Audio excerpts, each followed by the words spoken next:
Hey, what's up, everybody? David Lewis here with the Catalyst Movement podcast or interview series, whatever we want to call it today. It's always our focus to bring you the best and the brightest in the industry, people that I've had unique connection with and I've met along the way, and today is no exception. I've got a guy that I consider an absolute legend, Justin Landis from here in Atlanta. I've had the pleasure of working alongside and watching Justin build these massive businesses, and we were in the same market center at Keller Williams a long time ago. And now Justin runs a massive team and has started his own brokerage, which I'm going to let him tell you a little about. So, Justin, what's up, man? How are you? David, thanks for having me, man. Great to be here with you. Awesome, dude. Yeah. Legend for sure. I'm a huge fan of all that you've been doing. Catch everyone else up, man. Give everyone else the quick version of your journey in real estate, where you started and kind of how you got to where you are today. Then we'll dive a little bit deeper. Wasn't the most glamorous start. So if you ever seen these yellow "We Buy Ugly Houses" billboards, that's actually where I got started. Mhm. Bought a franchise of that, 20 some years ago. When I say bought, they loaned money to someone in their early 20s who should never have been loaned that amount of money. But it's the early 2000s. So had this Homevestors "We Buy Ugly Houses" franchise with a couple buddies, and we flipped like 150 houses. So, we learned how to do it, and I sold the houses where I learned to sell houses. But when the market crashed 2007, 2008, like didn't see it coming. Absolute disaster. I mean, disaster. And I had my real estate license then, but it was only to help us buy and sell our own houses. And so in 2008, I got connected to a guy named Rich Richardson, awesome guy, became my mentor. He was at Keller Williams. And I went to KW and I was like, maybe somebody will let me sell their house. I mean, like job market's bad, economy's bad. I haven't had a job in a long time. Maybe you can sell a non-ugly house, right? Well, beautiful thing was there were a lot of ugly houses to sell from 2008 to 2012. I mean, the two things I knew best were short sales and foreclosures and first time home buyers. And that's who was transacting. And so during those years, I built a relationship based business where friends of friends, I'm a big extrovert. So I know a lot of people and I'm really diligent on my calls and follow up and that sort of stuff. So it got to the point when the market turned back, I had more business than I could personally serve. And so that was the beginning of the team. Like that's when I started the Justin Landis group. I think that was like 2013. And that's when, business started to change and started to add some people to come in and help me. That's awesome. I love that. And so Justin Landis Group, 2013. What does JLG look like today? What is that? What's the past 11 years, 12 years done for you guys? Yeah. Well, the coolest thing about that first three people who were with me, still with me now, all these years later. And man, I mean, that the continuity and consistency that comes from that, of like not losing a big book of business and the intellectual property and the collective intelligence of selling thousands of houses together has just been so helpful. And so that business grew steadily and then, had a bigger growth, which we can kind of get into what led to that later. But now there's roughly 30 agents, about a 15-person staff, been selling between like 500 and 800 houses a year the last 7 or 8 years. Yeah, that's awesome, man. That's such a big business to kind of had been the not even planned fallback, right? Like you were going to be the we buy ugly houses king, and then next thing you know, you are, I mean, one of the biggest sales companies in all of Atlanta, which is a big market, that's awesome. Thanks, dude. So 500, 800 homes a year consistently, Yep. same three people from the beginning staff. I definitely want to dive deeper into that. Yep.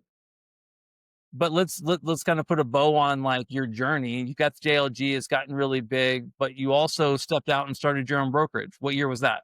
Yeah, so we started Bolst in 2021. Bolst is our independent brokerage, and that came from it. The Justin Landis Group. We had a lot of mission-minded, purpose-based people, and we had this idea, like, man, maybe we could use the business to do good. And so we set out to try to see if we could do that, and it was just like way more successful than we ever imagined. I mean, first campaign we did, for example, we had this goal in 90 days to try to help 90 buyers and to raise $90,000 to fight homelessness. And we had never done either of those. I mean, never done any fundraising, and we definitely never sold 90 buyers in 90 days.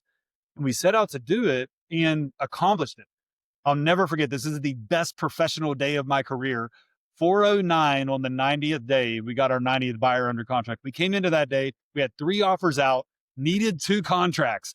And we're like, all right, we got to get two of these three under contract today. And we got two of them and hit that 90th. But then we raised over $90,000. And this may be interesting for the listeners because here's how we did it.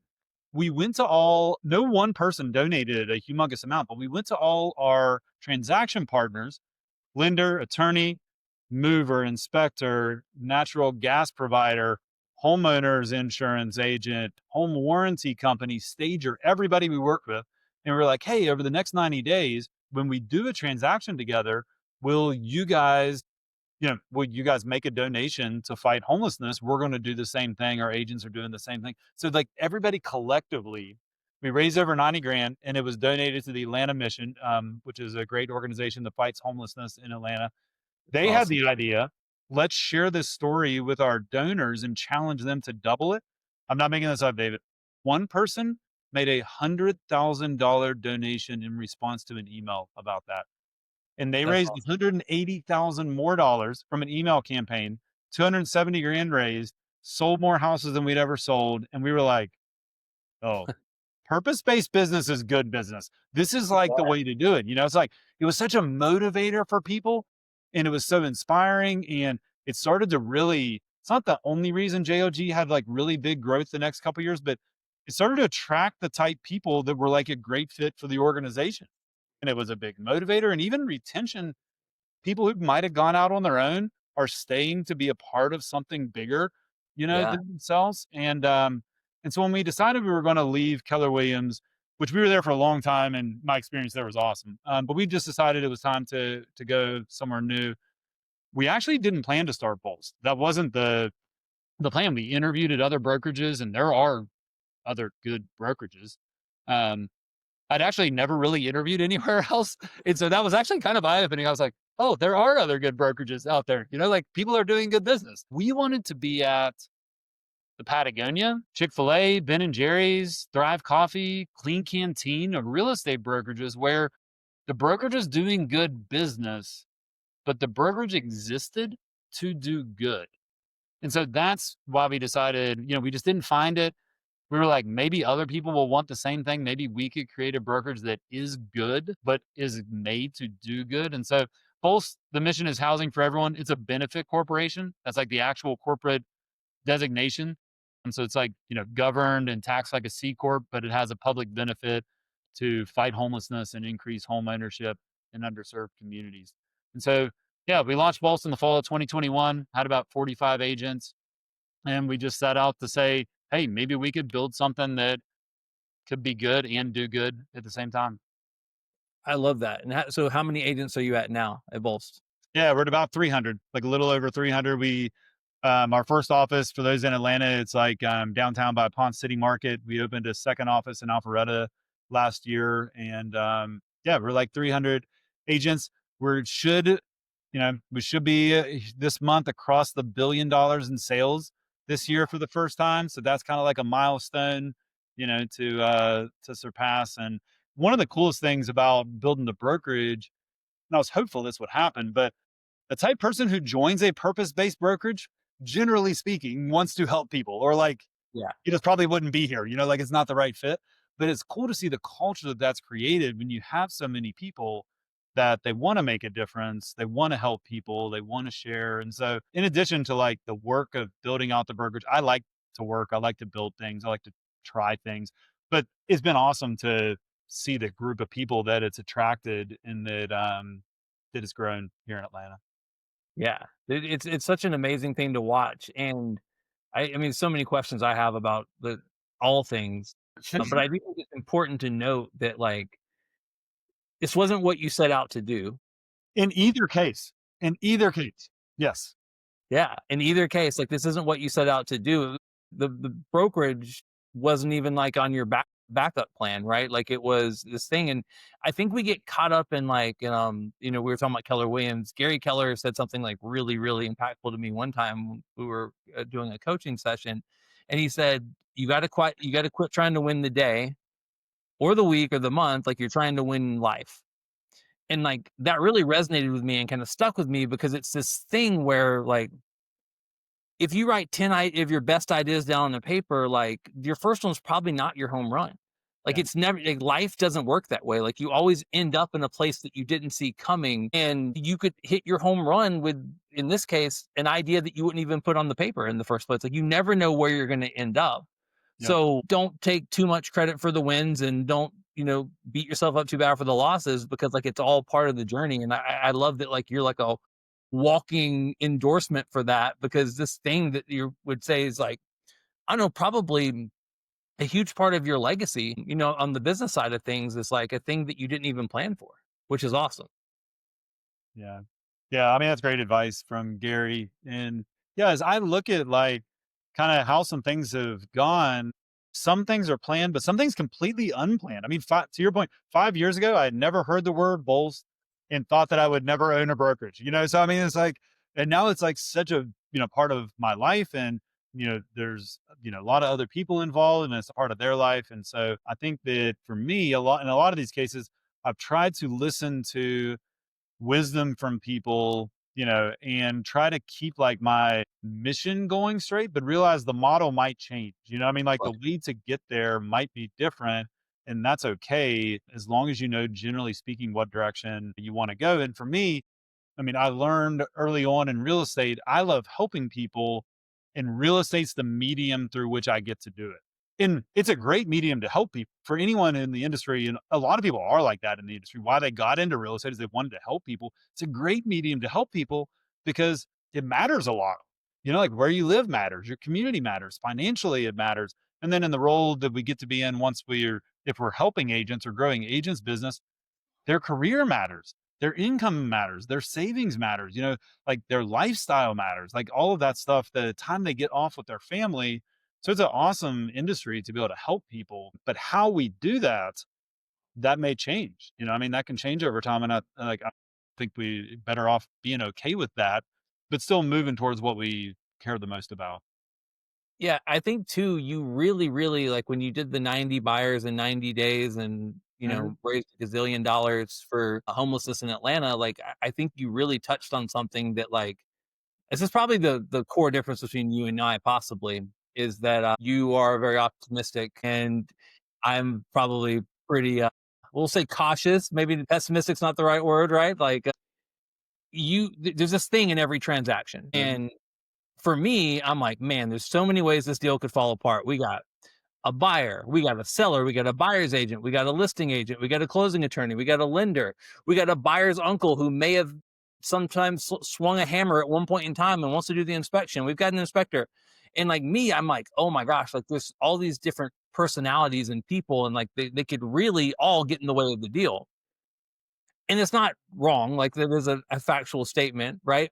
But I loved how you looked at it and was like, man, we have all these people that were part of the deal. And if we're all mission based and we're all doing something good, Mhm. like what if they all contributed in some way? And man, like that is such a great thing about like connecting. And it's a great thing about like knowing exactly what you are going up against and realizing, man, I don't just have one opportunity to make an impact on this transaction. I actually have seven, but I have to be purposeful about talking to those people, and it's contagious. Like I can't imagine, like, we've been doing this a long time and you've probably sat at a pretty rough closing table before. I know that I have. Oh, yeah. Man, it's hard to sit at a rough closing table when collectively you've all donated $10,000 to save homelessness. Like I think just overall, like the mission and all of that, like it really, really does put everyone together, like with a common cause, and probably makes the transactions and stuff go a lot smoother. Purpose based. I mean, like one of our big slogans at Bolst is purpose based business is good business. And that you just outlined a lot of why that's true. I mean, from the motivation standpoint, from people's perspectives on it, from what we're accomplishing, it did. Now, David, I'm going to, if you allow me, I'm going to tell a story I don't think I have ever told publicly that is Let's a go pretty for it. embarrassing story for me, pretty great story about my wife about being positive or pessimistic. Because I naturally growing up, I mean, I was pessimistic, thinking the worst, like saying, like, what's the worst case scenario, all this stuff. Early on in our marriage, I was complaining a lot, and my wife was frustrated with not only was she frustrated with it, but she was like, this is just like not helpful for the career that you're in. Like, it's just like, it's not helpful. It's not good. And she would, when I would be complaining, she would tell me to literally lay on the floor, complain for 5 straight minutes and wallow in my pity. So I'd lay on the floor. And if you ever try this, you lay on the floor, I start complaining. 5 minutes is a long time to lay on your back and complain in the middle of the kitchen. But that like helped me start to be like, hey, I want to be a positive person. The people around me want me to be positive, and I think it's going to be better for me. And so Yeah. now, if you ask the people like Bolst or JLG, is Justin positive? I think you would get a lot of he is the most positive person I know of all people they know. But that was like self taught and put in my head and scrap. Like I worked really hard to do it because it didn't come naturally. I just I realized, hey, I think life is going to be better for me and the people around me if I change my perspective and have a more positive outlook on things. Yeah. No, I love that. And it is true because like it's not necessarily good or bad. It just is, right? Like, Yeah. so, you just got to take things as they come, especially in this industry. So I love that. Okay. So, biggest thing I heard earlier was the same three people you started with are the same three people that still work on the team. What do you, so got to be a little luck involved. Yeah. But also too, meeting the right people because, yeah, I know a couple of them and they're Yeah. pretty awesome, so you know what I mean, right place, right time.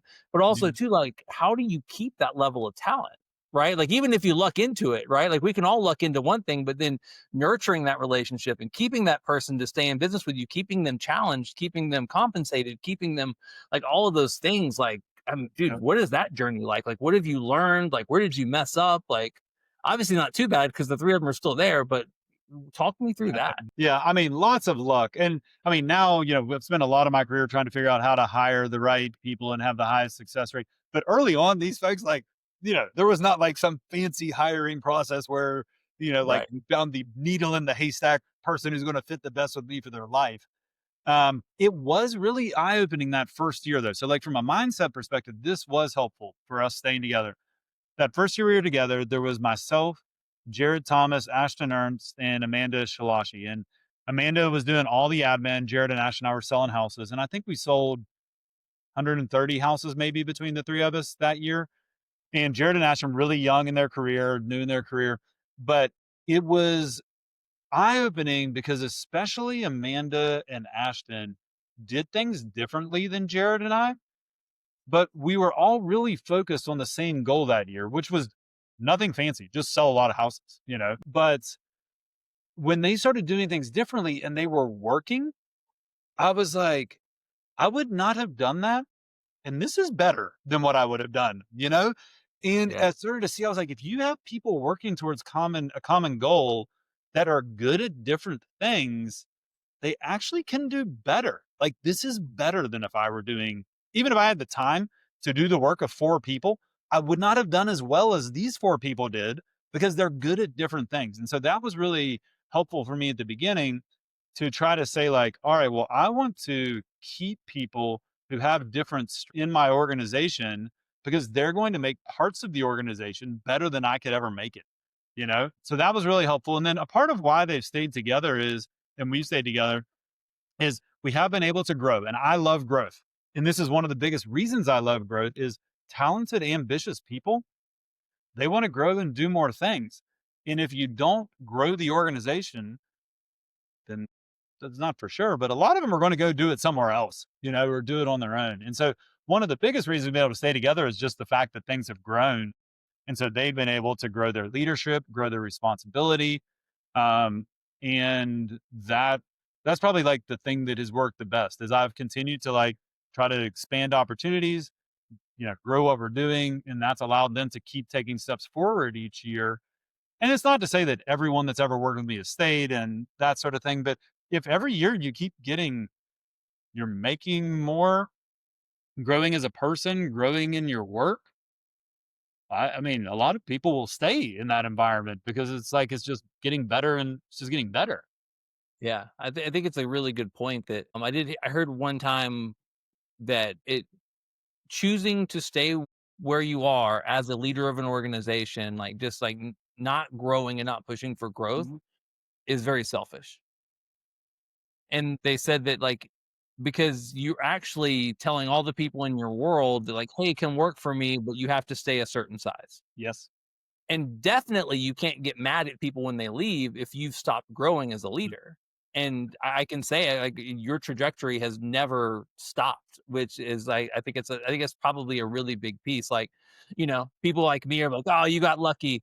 And I say that jokingly, although there's always some luck in meeting the right people, always, right? Timing and luck is a lot of things. But no, I mean, like, you have been purposeful about growth, and you've been purposeful about building a world and an ecosystem that has allowed their compensation to increase, their challenges to increase, their scope. I mean, probably their level of support has increased, For you know? sure. And they've taken different paths, you know? So, I mean, the beauty on and this is one of the things that's really helped myself from an organizational standpoint is after Amanda and the fact that she stayed, you know how many more people on the administrative side I have hired and trained? Yeah. Zero. I mean, not a one, right? And like, that's not my forte. So it's great that I have not had to do that, but it's great that the administrative staff at JOG and Bolst, I've put them up against any organizations this size. I mean, they are top notch, but that's not because of me. I mean, and hiring Amanda, to your point, was a lot of luck, you know. So, but that's been really great. Ashton has stayed in the sales. She's actually having her best year this year ever, David. Now that is not because in 2021, 2020, she was already 8, 10 years in the business, right? So to Yeah. have a better year in 2025 than you did in 2021, she might hit 100 million in personal sales this year. In 100 million in personal sales on a team, in a which down market, in the amazing market that's in a down 3 to down 50%. market. And so her drive to grow our sales, quite frankly, in a lot of years, it's been greater than mine, and that's helped move the whole organization forward because it raises the floor and like propels me to like push it forward, you know? And then Jared runs, she's actually in the wall behind me. I mean, Jared runs the day to day of the Justin Landis group. He was in sales for a long time and moved out. And that's what really allowed us to start to grow the team where like our training plan at the beginning was follow me around, follow Jared around. You can hire 1 or 2 people a year and teach them that. You can't hire 15 people a year and tell them to follow you around, you know? Right. So, Jared putting in like, all the agent growth and agent accountability and systems and recruiting and that sort of stuff into the team. And so people have found their niche. Like, they haven't stayed exactly the same thing that they did, which is part of why it's been good for them. They've continued to grow.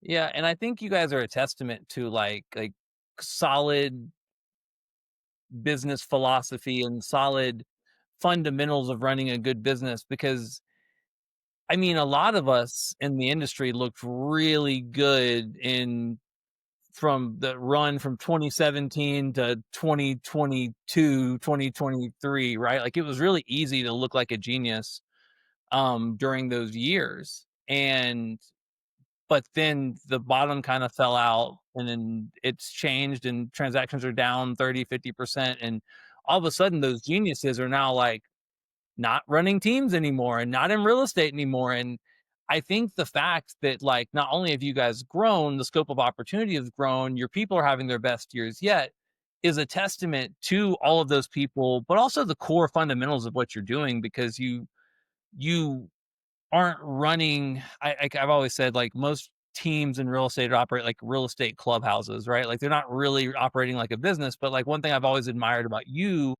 and the team itself is just it's always ran like a business. It's always been, you know, methodical, and it's always been very thought out and, like, very purposeful, which I think is just it's awesome, man. And that's a really big deal because most people in in the real estate world are not doing that right now.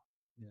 Well, I mean, I don't want to come on here and pretend like everything has been perfect and hasn't been tough because you're right. I mean, from 2017 to 2022, it was easy to look better. I mean, and we were doing the same thing, better probably than we were running the business. And I was telling you before we got on here that, and this has a lot to do with how the bottom fell out at the end of 2022, is we've had to get better, right? I mean, whatever you're doing before, we had to get better at it because it got a lot harder with the transaction volume decreasing so much. And so, I mean, now we have better, people are doing better work, they're getting better results. It's the best team that I've ever had from the standpoint of their day-to-day work, but that's still, it doesn't Ashton's having a better year, but overall, like that doesn't guarantee a better year than 2020 or 2021 because there's just so much wind behind our backs, in those years. And now the wind's in our face. And so we've kind of had to. There's like, to your point, is either like we need to get better or we're not going to keep doing it,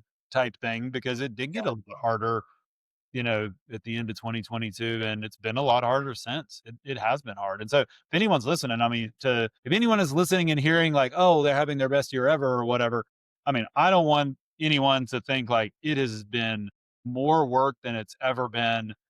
People doing better, doing more. Like that's what it's currently taking in this market. Yeah. But it's also the choice to do that work and to lean into it and go like, you know, a hard market should be hard. So you can't go like, "Oh, I understand it's a hard market," but then you're like, "Oh man, like I why is it so hard?" Like, no, hard things are hard, right? Like it's like that's the way it works. Yep. It's really simple, but you guys embraced it. You leaned into it. You realized to get the Yeah, same amount of juice like out of the orange, like we're gonna have to squeeze. Like it's just for sure. different, right?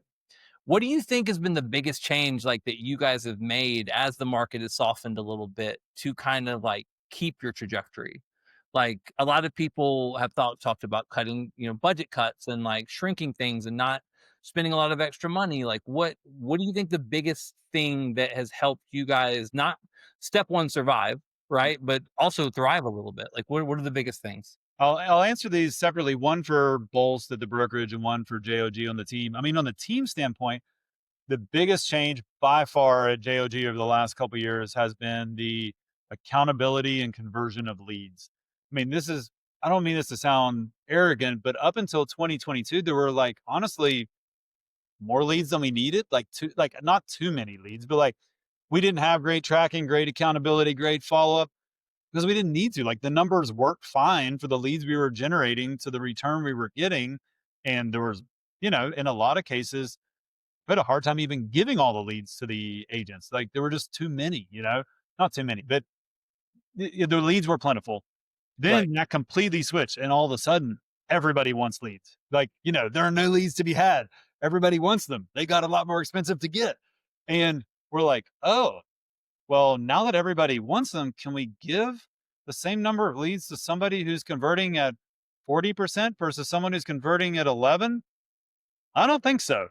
Yeah, But the value of good yeah, leads went up, the right? real leads went up so much. And so, but we didn't have great tracking and accountability and felt like we didn't have a lot of that stuff in place. And so, I mean, huge kudos to Tiff Reeker, who's our VP of sales, for putting like, the last 2 years, I guess this will be the third year now. We started to put it in place in 2023, but the last 2 years, I mean, the inside sales team, the follow up, the lead accountability, the coaching of the agents on conversion, I mean, has just really, really improved. And that's had to do just because your point, the finances of a real estate team have changed to where the leads cost more.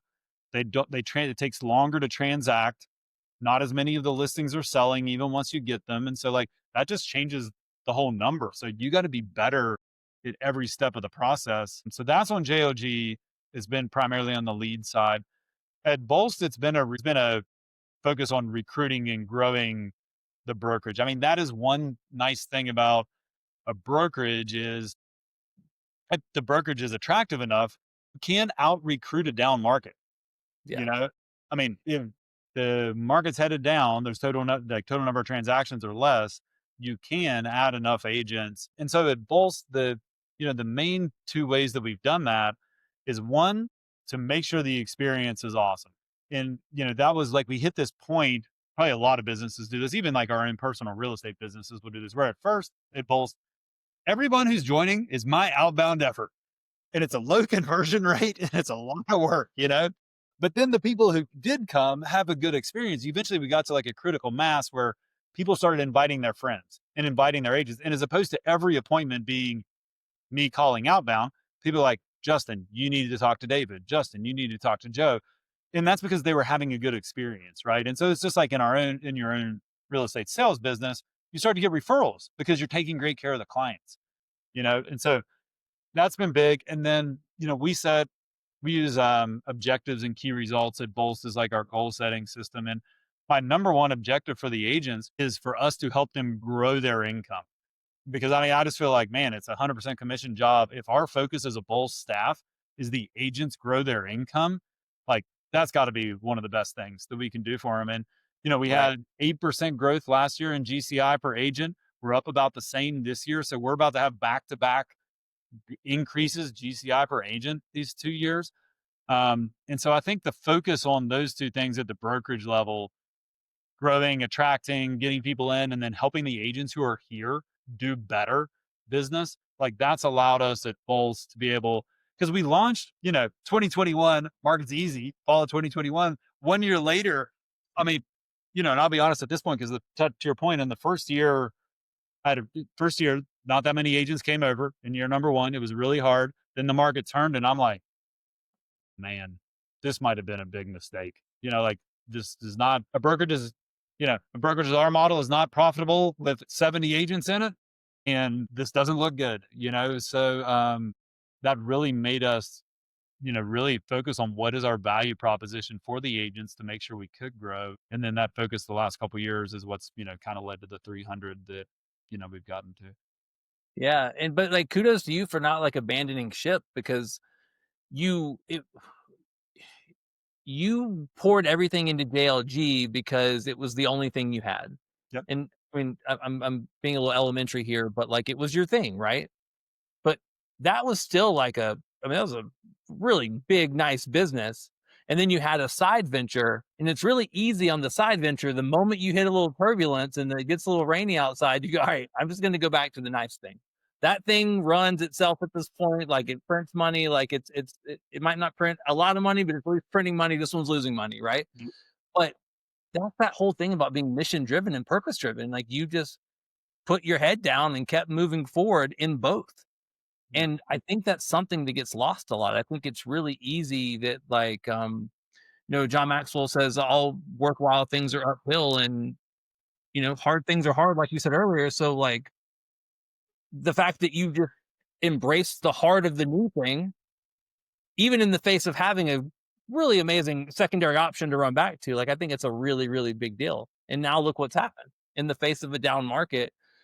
And I also love too, because it is a positivity thing, it is a mission thing, but I've noticed that brokerages and businesses in general, like, they recruit one of two ways. And I mean, this is like a natural sales tactic, but people either run from pain or they run towards pleasure. But man, how great is it to be able to recruit to pleasure, to be able to recruit to like abundance and say, hey, you're not saying that, hey, your current brokerage, not great. And here's why we know it's not great. Right. Instead, to be able to go, our agents are winning. Do you want to win? Here's the fundamental proof. Like that's such a, I mean, it's just so part of like who you guys are too, right? Thanks, man. It's the positivity culture and like all of that. Like I love that, man. Like that's a really, really big deal.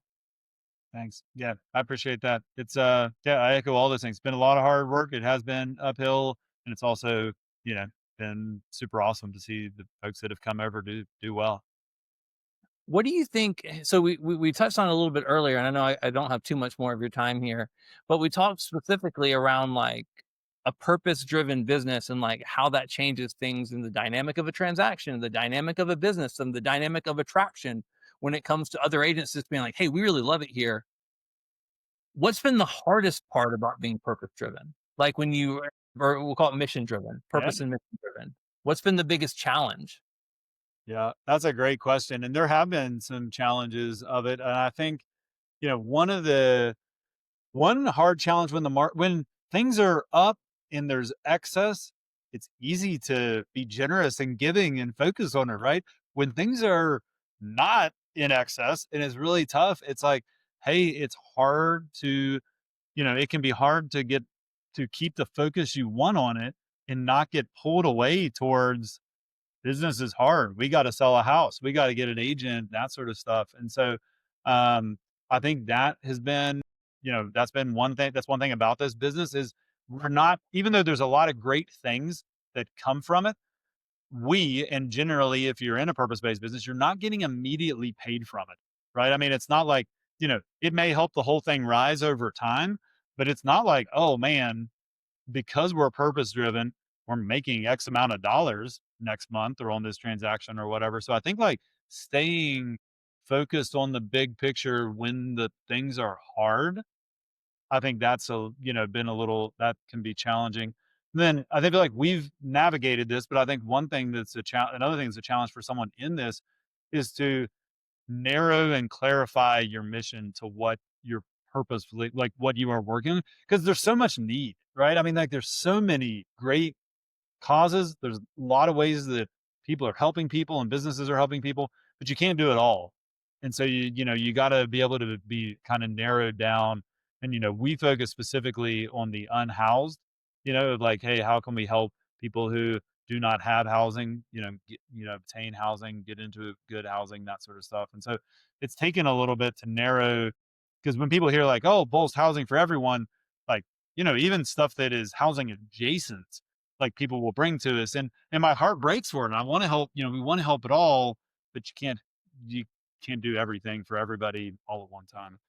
That's true, and there's that analysis paralysis piece of that too, where a lot of people get so caught up in the overwhelmingness of like, what cause do I support or what do Yeah, I do, that they don't end up doing anything, or they make less of an impact, yeah, right? Like, look at like how big of an impact you went by leaning all in yeah, that one campaign and enabling them to do that email campaign, which got your amount tripled.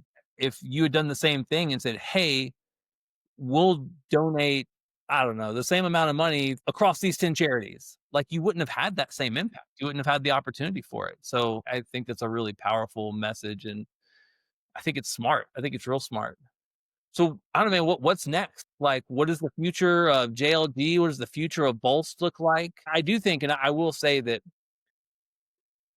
you guys are very, very well positioned for the spring that's coming.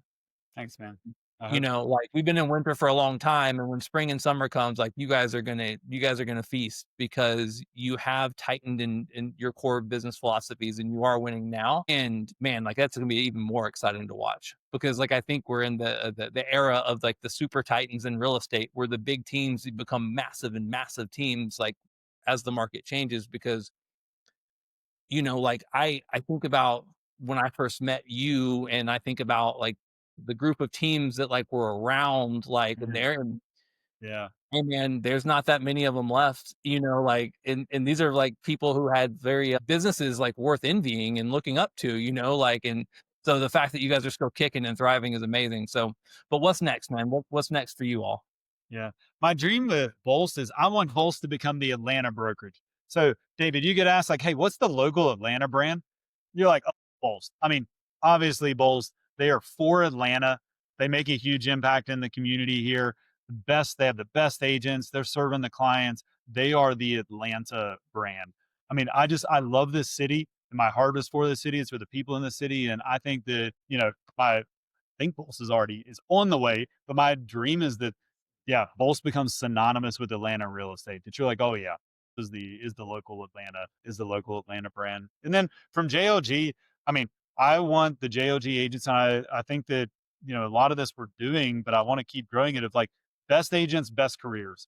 Like I want the agents at JLG just operating with excellence, doing it relationally, building great careers. We build out growth paths at JLG to help the agents as they grow get health insurance and 401ks and build their career here. And I want people to be able to build their careers at JLG and do it just with absolute excellence. So those are the kind of things that are, in the like in my immediate future that I'm dreaming about. But to the things we said earlier, who knows when we do this in 5 years? I mean, neither of those may Right. be the thing. It may be something else. I don't know, but that's Yeah. the current plan. The next interview will be like, he's like, yeah, I have a mission driven car wash now. It's amazing. Like, 10 times bigger than JLG was, 10 times bigger than Bolst. Robots are selling houses now. I got a car wash. No, You got it. never.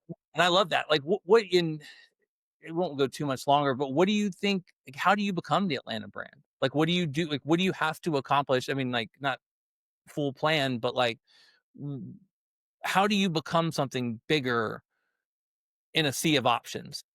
Yeah. I think that, I mean, one, there is a little bit of scale to it. I don't think you have to be the biggest, but you do. I mean, Atlanta's huge, right? So, I mean, you've got to have like a certain scale where you can start to move the needle. And I personally think the ways that I see this happening, as in addition to the good business, as far as the business doing good, I think we can move the needle by being such a community partner from the standpoint of generosity and service. And I think we can move the industry in that direction. I mean, from the standpoint, here's an example is, so I love Patagonia's business style. And if you ever read anything about Patagonia, if you've never read the book, Let My People Go Surfing, it's a great book about founder of Patagonia, his like autobiography and business philosophy. It's called that because they have a whiteboard behind their receptionist at their main office in Ventura Beach. And if the surf conditions are good, everyone's allowed to leave and go surfing for the afternoon. But anyway, I feel like, they have moved the entire outdoor apparel industry to save the environment, to be for the planet, to be more sustainable.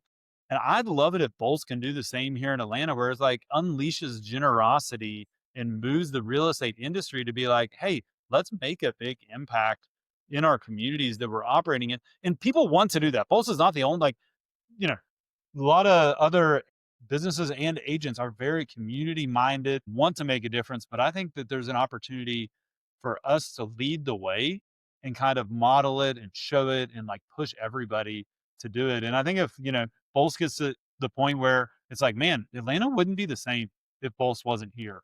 That's when you start to be the Atlanta brand where you're like for Atlanta. It's like, man, it wouldn't be the same if they sold out and went somewhere else. Like, it wouldn't be the same in Atlanta. I think that's when you start to be like the Atlanta brand. Yeah, I think that's really, really smart, and it's absolutely true. And that spectrum of like from a business when you have relevancy to being valuable to a city, and like you guys are valuable now, like you are a thing, people know now who you are, you're relevant, then you become valuable. But to become irreplaceable in some regard to a city, like that does make you synonymous like with that city and puts that tie there forever. Man, I can't thank you enough. I'm a huge fan. I've been a huge fan for years. Right. When I was first starting, and I was only like a year behind you starting, like getting into this journey, right? But I was like, man, like I want to be like Justin Landis when I grow up, right? Because you just have always done things the right way. Your people are amazing. Being in the same market for years, like can't have co-ops 1,000 times, and man, like they're always great. The staff is great. So huge I fan. appreciate that, and I will share that with him because that's the reputation that we wanna have for sure. Yeah, dude, I appreciate you so much, man. Thank you for dropping all this knowledge and then everyone, and I'll make sure everyone knows where to find Bolst and your team on social medias. That way they can kind of follow along the journey and kind of see the stuff that you're doing. And I know that you're the type of guy that if anyone reaches out, you'll be willing to share some of your playbooks and some insight, especially on the mission driven side and the stuff that you're doing, even cross brokerages, right? Like with Oh, the dude, you want mission purpose-based business, you're gonna get more than you bargained for, I bet. Yes, I'm happy to discuss.